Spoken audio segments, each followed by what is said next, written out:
Dynamic public speaker, lifelong civil rights worker, servant of the people. These powerful labels are frequently used to describe one of the most dedicated, hardworking, and energetic legislators that have served in the Georgia General Assembly. Tyrone Brooks began his career in public service as an activist for civil and human rights at the age of 15 as a volunteer with the Southern Christian Leadership Conference. It wasn't something that I decided. I did pray to God that I could join the revolution that we were watching every day in national media and reading about it in Ebony and Jet and the Black Press, the Daily World, the Pittsburgh Courier, Chicago Defender. We were reading it every day. We were watching it. But as a young kid, you say, I want to be a part of that movement. And then God places me in the movement. And Hosea Williams really explained it to me. He said, God has chosen you to be in this struggle. You can't refuse it. You got to do it. I've known Tyrone. He's been a tireless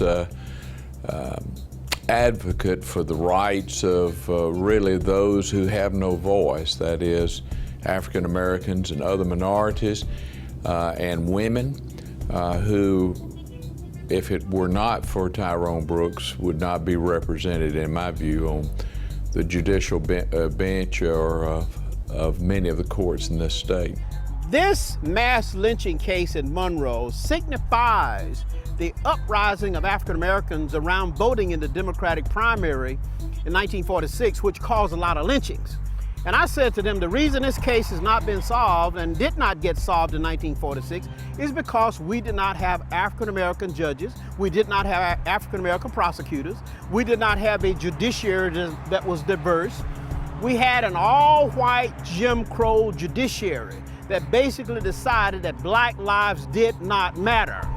You know, it's always been that African Americans have been locked out. I mean, we're locked up in the criminal justice system, but we're locked out of the bench, of district attorneys, et cetera. And it's just not equitable.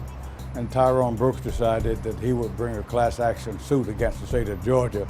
And he brought me on and a number of other people on as plaintiffs. It started with a conversation with Dr. Ralph David Abernathy, president of SCLC in 1975. And it evolved into discussions that I had with attorney Lachlan McDonald at ACLU after I got elected to the Georgia House in 1980. I kept bugging Lachlan about taking on the judiciary branch because I had gone everywhere. SCLC didn't have the resources. The NAACP Legal Defense Fund didn't have the resources. And finally, I went to Lachlan, who was the regional director of ACLU, and he went to the National Board of ACLU and he made the case for me, and the board said, if Tyrone is willing to be the lead plaintiff, we'll take this case on. So it was commonly called the Brooks litigation. And the whole purpose of the Brooks litigation was to increase the representation of African Americans and women on the judicial benches of this state. Before that time, there were just very few African Americans or women on the bench. You could count them in one hand. Tyrone Brooks has just been a trailblazer in every aspect of the word. He's been somebody that has fought for the rights of minorities. He has supported African American lawyers and what their efforts have been in terms of improving our ranks in the judiciary. And he's been a true friend of the Gate City Bar Association and a true friend of GABWA. Since I've been working with Tyrone, we've done things like develop a list of everybody he's helped. So we have a long list, about 67 pages, of every individual that Tyrone has helped. He helped greatly when we changed the flag in Georgia. That was an effort that Tyrone had advocated for over 20 years. Tyrone Brooks is a miracle worker, and he's worked one miracle after another, and he's called out the racism in the state of Georgia. We could talk all day about Tyrone Brooks, and we still wouldn't have, still be just on the surface. Thank you, GABWA, for honoring my friend, my buddy, Tyrone Brooks. Tyrone, I wished I could be there with you, but I want to tell you this.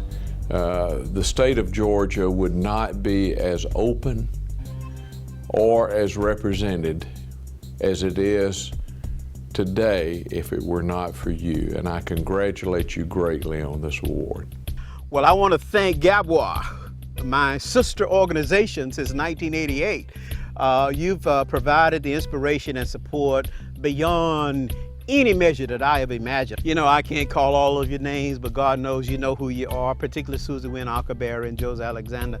I thank all of you, and thank you, Tori Salas. After meeting you at the State Bar Convention down on Amelia Island, I just knew you had great promise in GABWA.